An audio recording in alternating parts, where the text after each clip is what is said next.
Hello viewers, in this video I'll show you how to fix WhatsApp could not place call problem on WhatsApp. If you want to solve this problem, please follow the step.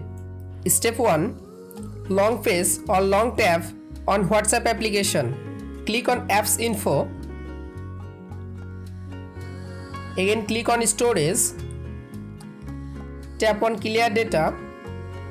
Again tap on Clear Cache Data on WhatsApp application. Go back. Again click on Apps Permission. You make sure your WhatsApp application all apps permission is allowed. Step 3. Open Play Store. Click on Search. Search WhatsApp app.